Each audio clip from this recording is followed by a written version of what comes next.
बाढ़ की तस्वीरें दिखाना जितना आसान है, बोलना उतना ही मुश्किल लग रहा है। मैं जिस घर में जा रही हूँ उस घर में तबाही का मंजर है।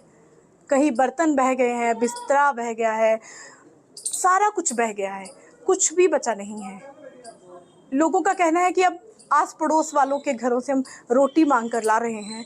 प्रशासन का पिछले 36 घंटों से कोई यहाँ नहीं पहुँचा है। मैं जहाँ पे हूँ यहाँ पे हालात मुझे लगता है बताने की ज़रूरत नहीं है। तस्वीरें खुद ये दर्द बयां कर रहा है। बर्तन है, घर का सामान है, वॉशिंग मशीन है, सब कुछ है। थोड़े थोड़े पैसों से ये घर बना होगा, ये आशियाना बना होगा। कहते हैं ना, आशियाना छोटा हो या फिर बड़ा हो, आशियाना आशियाना होता है जिसे छोड़कर कोई भी शख्स जाना नहीं चाहता है।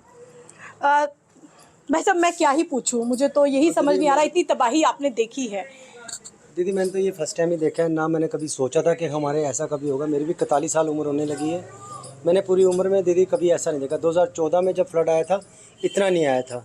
ये दीदी एक ऐसा तूफ़ान था या क्या था। बेसिकली मैं काम पे चले जाता हूँ, मैं कटन का काम करता हूँ, तो मैं निकल गया था। पीछे पापा भी आगे पीछे होंगे। मिसेस मेरी 8 साल की बेटी है। ये बात में डरते दफ़ा यहाँ पे मोहल्ले में सब एक ऐसा काल पड़ा कि सभी एक दूसरे को देख के भाग रहे थे।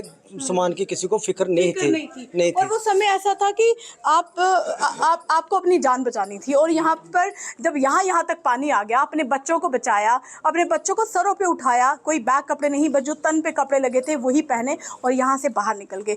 तो मंजर आप देखिए किस तरीके का है, तस्वीरें देखिए किस तरीके की है। एक एक तस्वीर दर्द बयां कर रही है। Komal Singh, news 18 India, Jammu. बाढ़ की तस्वीरें दिखाना जितना आसान है, बोलना उतना ही मुश्किल लग रहा है। मैं जिस घर में जा रही हूँ उस घर में तबाही का मंजर है। कहीं बर्तन बह गए हैं, बिस्तरा बह गया है, सारा कुछ बह गया है, कुछ भी बचा नहीं है। लोगों का कहना है कि अब आस पड़ोस वालों के घरों से हम रोटी मांग कर ला रहे हैं। प्रशासन का पिछले 36 घंटों से कोई यहाँ नहीं पहुँचा है। मैं जहाँ पे हूँ यहाँ पे हालात मुझे लगता है बताने की ज़रूरत नहीं है। तस्वीरें खुद ये दर्द बयां कर रहा है। बर्तन है, घर का सामान है, वॉशिंग मशीन है, सब कुछ है। थोड़े थोड़े पैसों से ये घर बना होगा, ये आशियाना बना होगा। कहते हैं ना, आशियाना छोटा हो या फिर बड़ा हो, आशियाना आशियाना होता है जिसे छोड़कर कोई भी शख्स जाना नहीं चाहता है। भाई साहब, मैं क्या ही पूछूं, मुझे तो यही समझ नहीं आ रहा। इतनी तबाही आपने देखी है। दीदी, मैंने तो ये फर्स्ट टाइम ही देखा है ना। मैंने कभी सोचा था कि हमारे ऐसा कभी होगा। मेरी भी 41 साल उम्र होने लगी है। मैंने पूरी उम्र में दीदी कभी ऐसा नहीं देखा। 2014 में जब फ्लड आया था, इतना नहीं आया था। ये दीदी एक ऐसा तूफ़ान था या क्या था। बेसिकली मैं काम पे चले जाता हूँ, मैं कटन का काम करता हूँ, तो मैं निकल गया था। पीछे पापा भी आगे पीछे होंगे।